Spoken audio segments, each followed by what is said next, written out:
So we're here in Staplehurst in Kent, along with Richard Hawkes.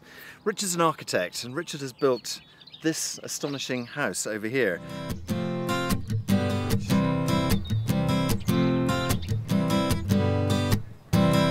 Tell us about your house, Richard.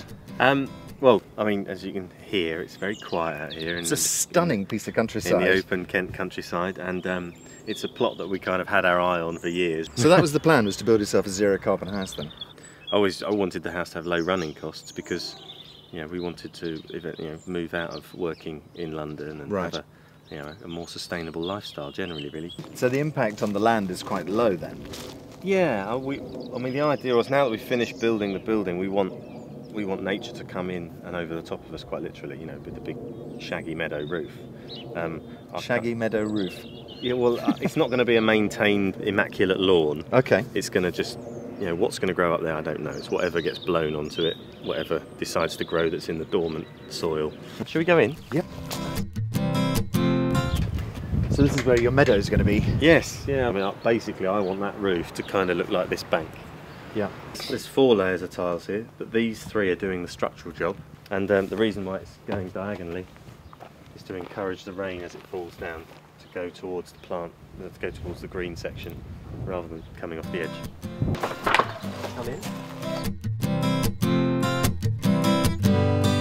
So you have the beautiful arch coming across, but you've also kind of echoed it with a staircase going through it at a really weird angle. Yeah, there's no steel work in it, it's just clay tiles stuck together, as before. And the floor? Well, it's crushed glass bottles, but a variety of all different colour glasses, crushed.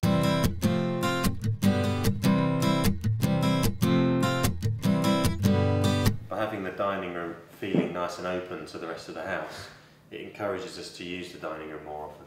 So it becomes a very familiar place. Yeah, modern life we seem to have lost that kind of community touch. Yeah. That feel of actually eating together. Yeah. Then you come through to the lounge. Fantastic. You don't mind being stuck indoors on a winter's day if you can come and sit in a space like this. Although we've got the heat recovery ventilation system and it's airtight and all that, on a day like today we've got so much heat around, I haven't got to worry about the house getting too cold tonight.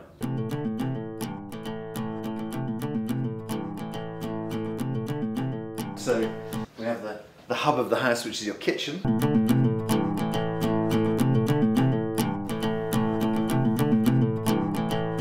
It's all been made from sustainably sourced timbers. This is all European oak. Because we're generating our electricity and we don't have gas here, we're cooking on induction.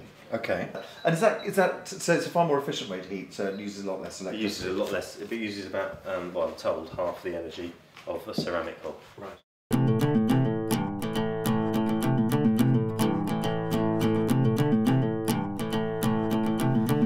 It's a very low impact home, incredibly low impact home. It's a great space, contemporary, and also generates all its own energy, and uses local materials and waste materials and this and the other.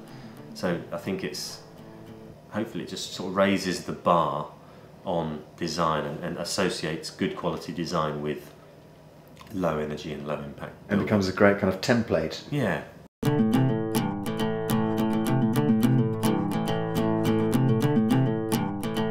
You've got quite an open plan feel here. Yeah. This is actually a guest bedroom. When the guests are around, you just pull that. Wow. Toilets are being flushed with rainwater. Oh, are they? Washing right. machines running off rainwater. Do you collect that from the arch? Yeah, or? from the flat roof, from the from the carport flat area roof, right. and the flat roof above us here. All the wastewater goes into a cesspit, and we've got our own water treatment plant. So 100% of our wastewater is treated on site. The master bedroom's got quite an interesting feature in it. Yeah, we've got an open plan, or sort of half open plan ensuite bathroom going on.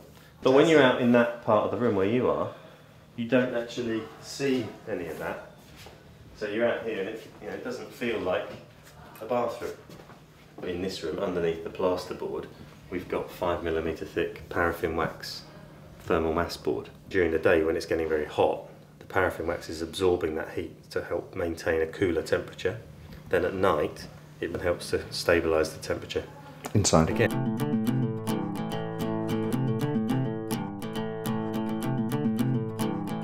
Yes, notice this is the top of the house. The clay tiled arch is thermal mass. Right. So basically the hot air is rising and it's getting soaked up into that arch. Right. Also we've got an extract grill as part of the heat recovery system. It rises to the top and gets pumped back round to the bottom. Back round to the bottom. So these are photovoltaic thermal panels. Photovoltaic thermal panels, okay. When the sun's out, we're trying to grab as much of that sun energy as we can. We're turning it into electricity. We're also taking all the heat from it and storing that. Okay. And then that provides our hot water, and we store it also to, if we need to, put any top-up heat into the air system.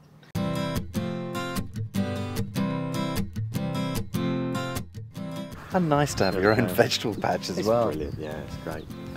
So they're all kind of food, from food, like mango chutney vessels. I've linked them together so that the rain comes into one and it fills up. So you catch it off the roof of the shed and then it fills up all three of them. Very good. So all of your irrigation needs for the garden rainwater as well, rainwater, which is much better for the plants. You do get this stunning feeling of being right in the middle of nature, but then you've captured everything else in your house as well. You have it completely sort of eco, it's carbon neutral, it's beautiful, it's warm, it's embracing, it's just a fantastic way to live. I want to live in it. Richard, thank you very much. Cheers.